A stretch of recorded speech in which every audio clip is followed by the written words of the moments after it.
Bien-aimés dans le Seigneur, shalom à tous et bienvenue dans votre émission que vous aimez beaucoup au service de l'Éternel, présentée et animée en ce jour par votre bien-aimé Papa Ben.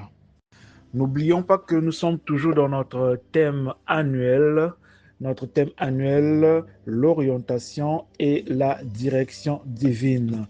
Mais aujourd'hui, nous avons un sous-thème qui s'intitule « Prenez possession de votre terre promise ». Prenez possession de votre terre promise. Nous allons lire dans Nombre, le chapitre 33, le verset 51 à 53.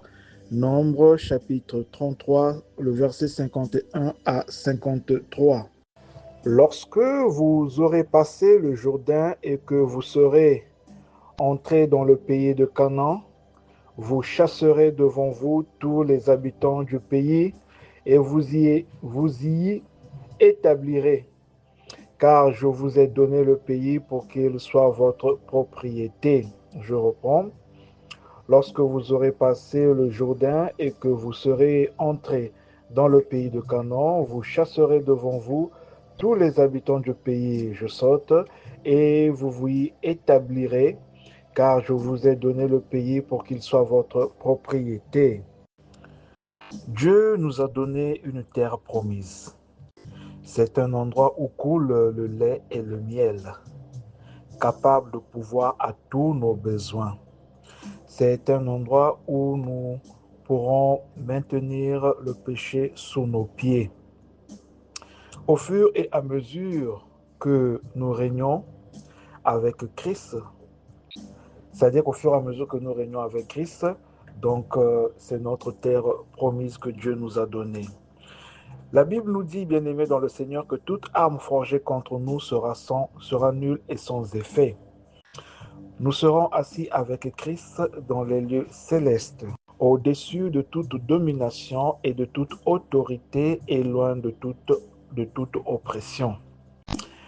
En étudiant la parole de Dieu, bien-aimés, nous découvrons que c'est une description précise du genre de victoire que nous devrions expérimenter en Christ.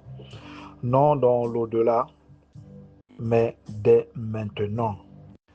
Peut-être que dans vos pensées, vous allez peut-être dire, c'est bien beau, tout ça en théorie, mais je suis confronté à la réalité, à des problèmes. Le loyer doit être payé en tout ce que je vois autour de moi. Hein? Il n'y a que les maladies, l'oppression, la peur, le découragement. Cela ne ressemble pas beaucoup à une terre promise. Oui, c'est vrai. Vous avez totalement raison, bien-aimé dans le Seigneur. Si cela arrive, c'est parce que, bien-aimé, vous permettez encore au diable d'y habiter.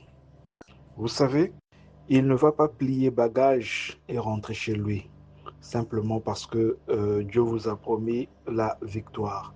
Vous devez le chasser. Vous devrez le chasser. Parce que souvent on dit que le pouvoir, ça ne se donne pas, mais ça s'arrache.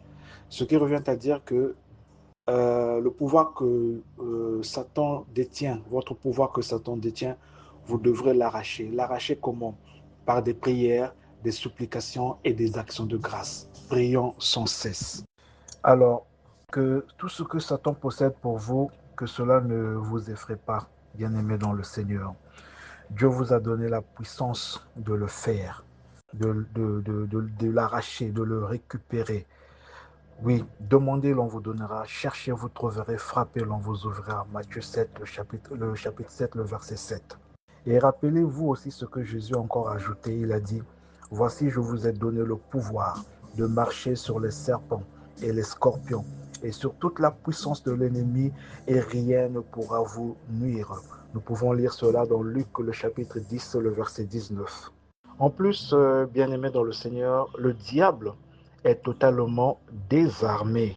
Lisons encore dans Colossiens, le chapitre 2, le verset 15, qui dit « Il, c'est-à-dire Jésus, a dépouillé les dominations et les autorités et les a livrées publiquement en spectacle, en triomphant d'elle par la croix. Donc, vous n'avez absolument aucune raison de trembler devant le diable. Jésus l'a vaincu et désarmé par sa mort, son ensevelissement et sa résurrection. Satan ne peut pas vous vaincre, à moins que vous-même, vous ne le laissez faire. La seule chose dont il est capable, c'est de proférer de vaines menaces. Mais attention, bien-aimés dans le Seigneur. Les vaines menaces peuvent vous arrêter net si vous y croyez, alors n'y ajoutez pas foi. Croyez plutôt la parole de Dieu, utilisez la parole et le nom de Jésus pour chasser le diable et tous les recoins de votre vie. Ne le laissez pas habiter sur votre territoire, mais forcez-le à plier bagage et à s'en aller. Commencez à prendre possession de votre terre remise. Que Dieu vous bénisse. Parole de méditation. Proverbe, le chapitre 13. Lisez tout le chapitre. Proverbe, le chapitre 13. Que Dieu vous bénisse. Amen.